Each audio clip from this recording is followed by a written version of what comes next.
Good morning विद्यार्थियों। जो आज का हमारा प्रकरण रहेगा वो संधि पर आधारित रहेगा। तो हम संधि का सामान्य परिचय और संधि कैसे प्रयुक्त होती है उसके बारे में हम परिचय करते हैं। चलिए आइए संधि पर हम परिचय की ओर चलते हैं। सामान्य अर्थ देखो, ये सामान्य अर्थ दिया है। संधि अर्थ मेल वर्णों का मिलान। इनको आप थोड़ी देर के लिए पहले छोड़ दो, फिलहाल आप यहाँ उदाहरण पर आ जाइए। ये इसके संधि परिवर्तन के नियम वगैरह परिभाषा जो भी है इनको आप पहले छोड़ दीजिए, आप इस पर आ जाइए। हम इसके उदाहरण के तौर पर ही परिवर्तन के नियम परिभाषा सामान्य अर्थ को समझ पाएंगे। चलिए आ जाइए। देखो, राम अनुज। विद्यार्थियों, मैं आपको एक बात बता देना चाहूंगा, ये जो राम शब्द बना यहाँ पर, ये राम शब्द अकेला शब्द नहीं है। ये शब्द इस प्रकार से बना है।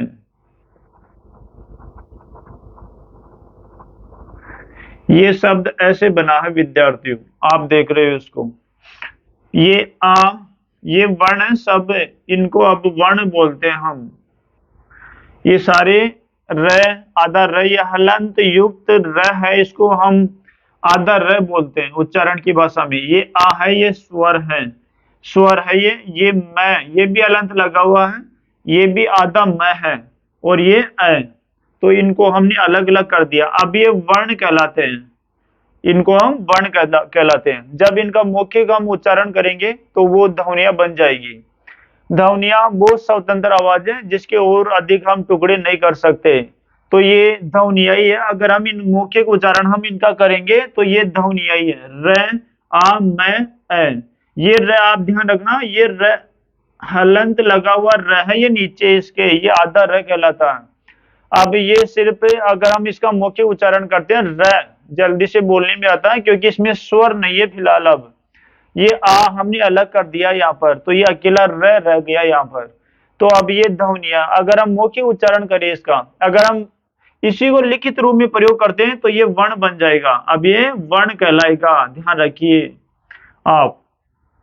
तो शब्द की रचना वर्ण को मिलाकर होती है, ये बात हमारे को समझ में आ जाएगी। तो यहाँ पर देखो, ये र है, र यहाँ पर इसमें आ का मेल किया, मेल यानी मिलाया, तो ये रा बन गया, ये रा बन गया पूरा, ये रा बन गया। इसके बाद मैं है, मैं, ये अगला वाला वर्ण ए मिलाया इसमें, तो ये हलंत हटकर और ये मैं पूरे रूप में आ गया।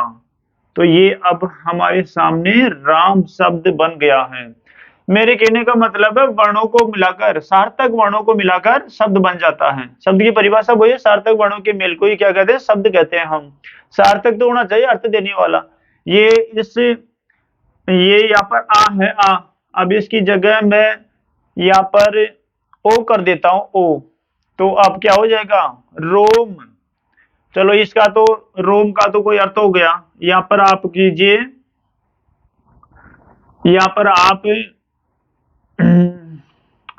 ए कर दीजिए, ए कर दीजिए यहाँ पर, ठीक है। दो मात्रा वाला, एक मात्रा वाला, ए कर दो एक ही जगह यहाँ पर।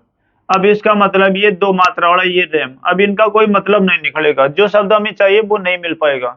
तो सार्थक ही आना चाहिए। ये आह तो आई काम आएगा यहाँ पर, ऐसे नहीं हम चाहे जो ही लिख देंगे, लेकिन फिर लिख तो देंगे लेकिन वो सार्थक नहीं हो पाएगा, फिर राम नहीं बन पाएगा आपका। तो ऐसे ही ध्यान रखिए विद्यार्थियों इन बातों का। तो ये राम बन गया, अब ये हमारे पास शब्द बन गया, ठीक है। तो संधि में क्या होते हैं, ये शब्द आते हैं हमारे सामने संधि में। तो कम से कम दो शब्द तो होनी जरूरी है, और मुख्य रूप से तो उनकी ध्वनियां मिला करती है संधि में। चलिए, वो एक समझाने के तौर पर था, हम मुख्य संधि की ओर आते हैं।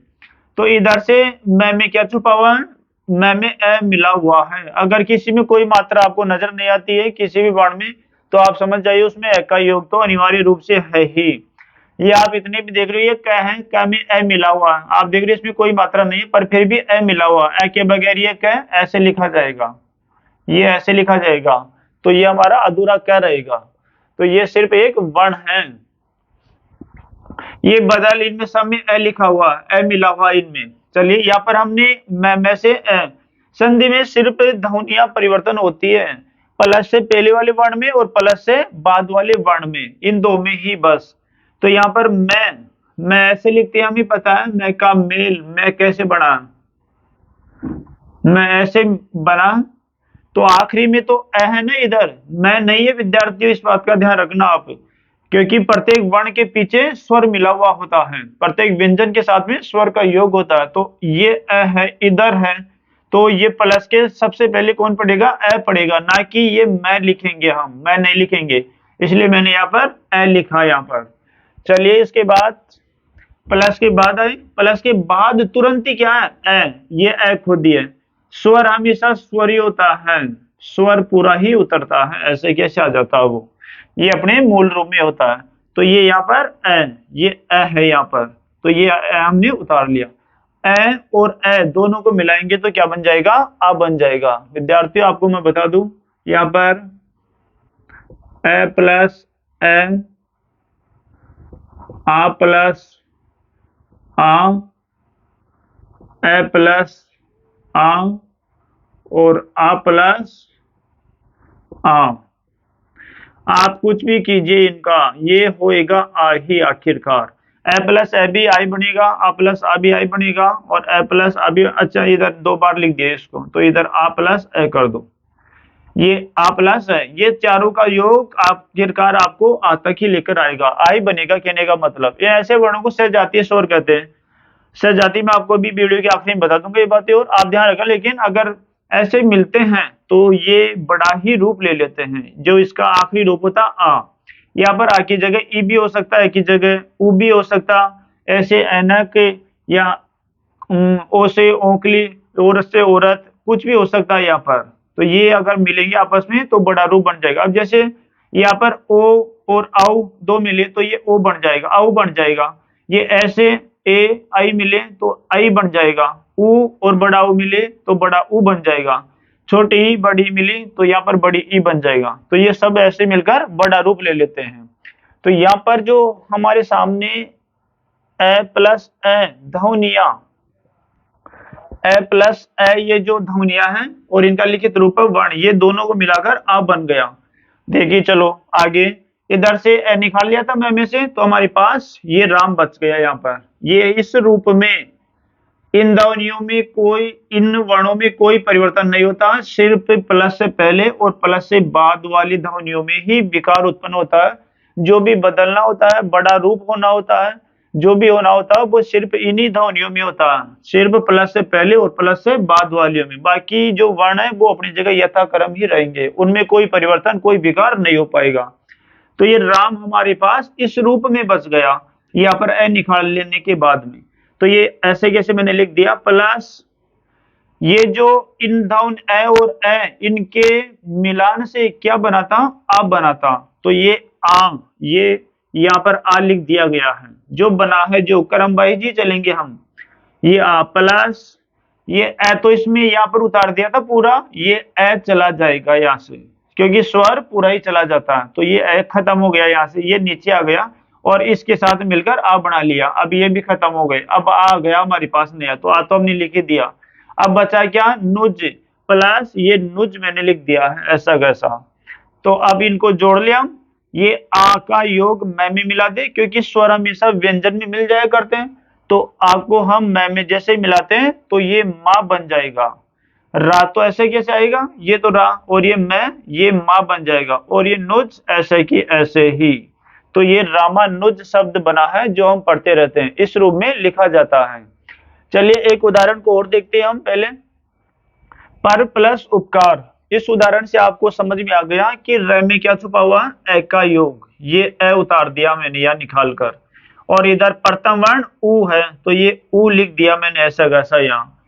ए प्लस ऊ दोनों मिलकर ओ बनते हैं, ओ बना देते हैं दोनों। ध्यान रखना विद्यार्थियों, ओ बना दिया इन्होंने। इधर क्या बचा?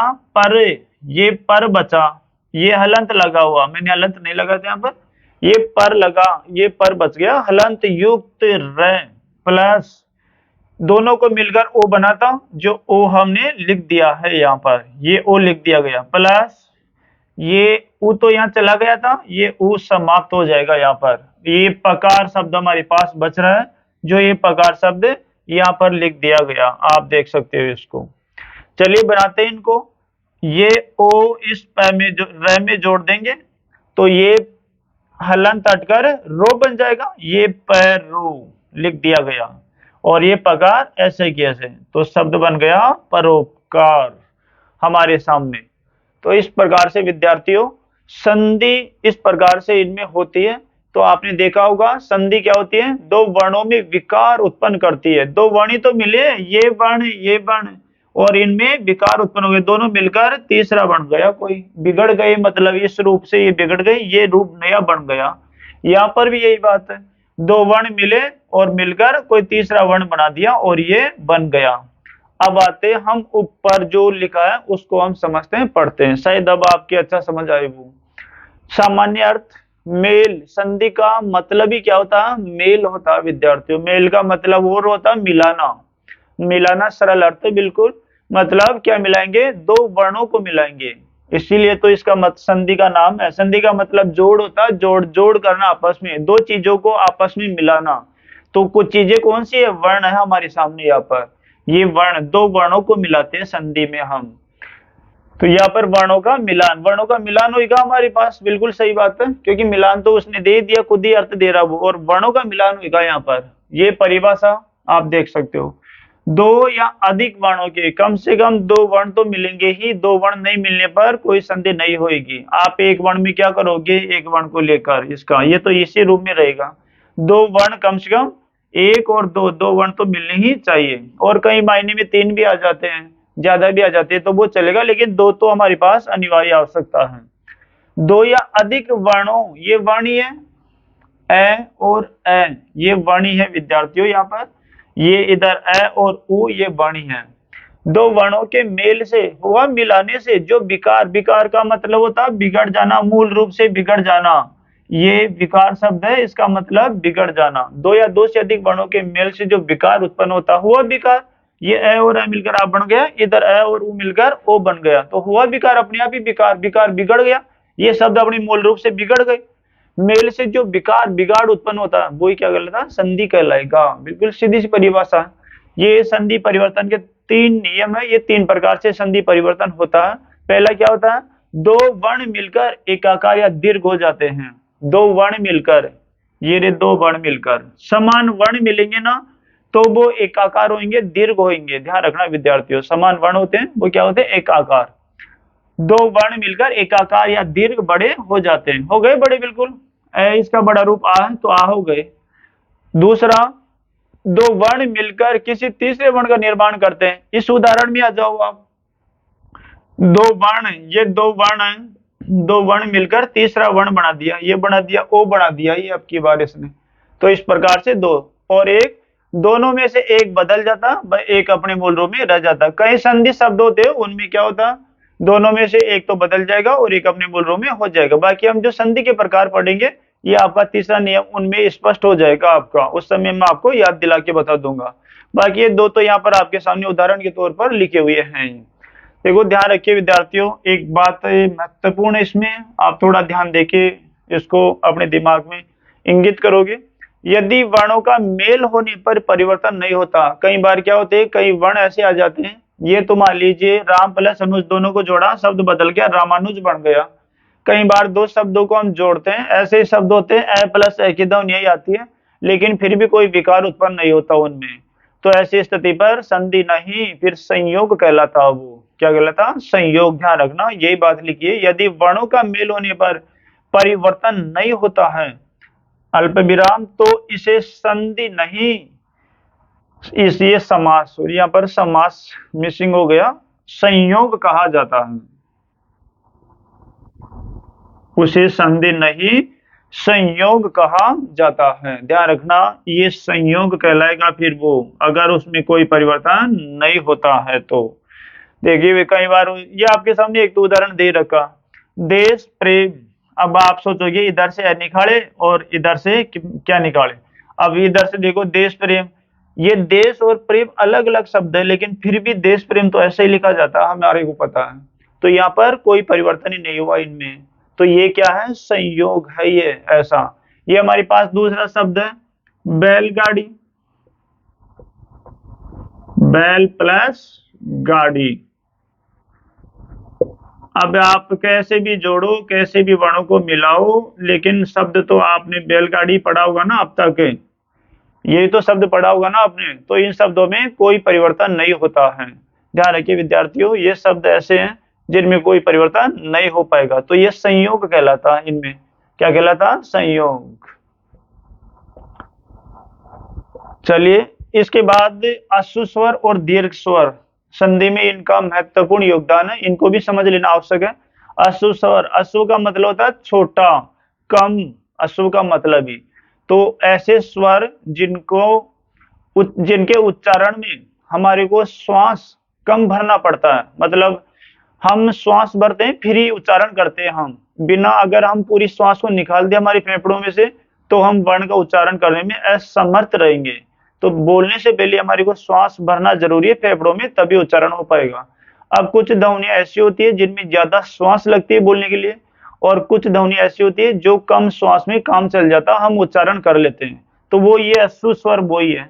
स्वरों की संख्या 11 है हिंदी में वैसे, तो ये अश्रु स्वरों की संख्या 4 है।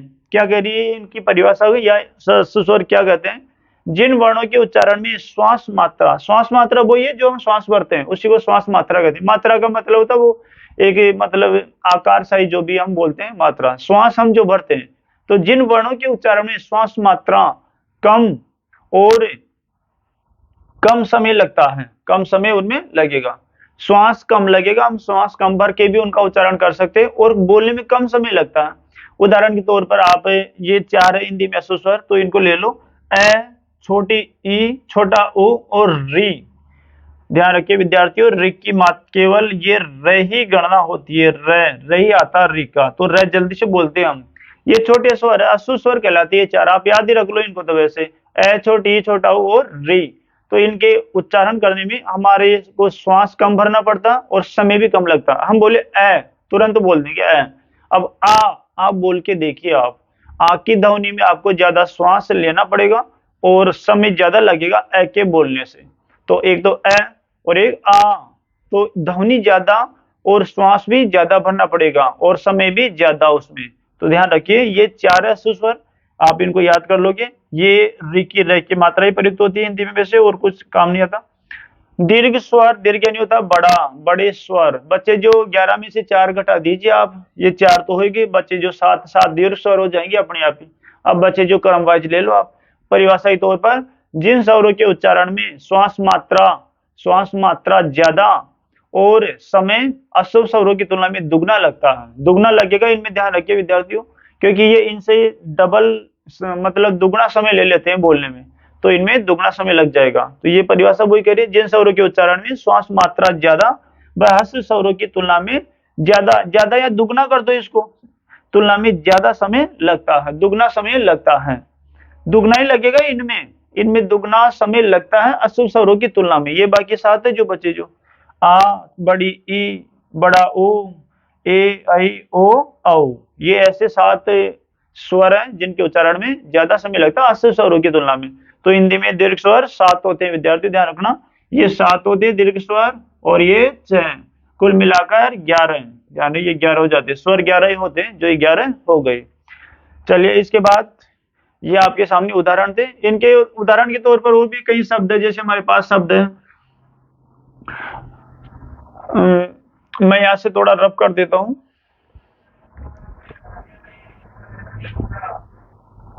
ये शब्द हमारे पास रवि प्लस इंद्र, इधर से मैंने निकाला छोटी ई प्लस इधर से छोटी ई, दोनों मिलकर बड़ी ई बन जाएगी। चलिए इधर क्या बचा हमारे पास, र व, हलंत युक्त र बचेगा। क्या आया हमारे पास, दोनों को मिलाने पर बड़ी ई, ये बड़ी ई हमारे सामने यहां पर है, प्लस क्या बचा था, नंद्र, ठीक है, ये ई इसमें मिल जाएगा, तो बड़ी ई है ये अब की बार, तो बड़ी ई बनेगी ये बड़ी वी, और ये आगे नंद्र, शब्द बन गया रविंद्र हमारे सामने। तो ऐसे विद्यार्थियों कई शब्द है जिनमें क्या होता है, वर्ण ये ध्वनियां मिलकर कोई तीसरा अर्थ बना देगी या बड़ी हो जाएंगे, फिर वो वर्ण बड़े हो जाएंगे। तो ऐसे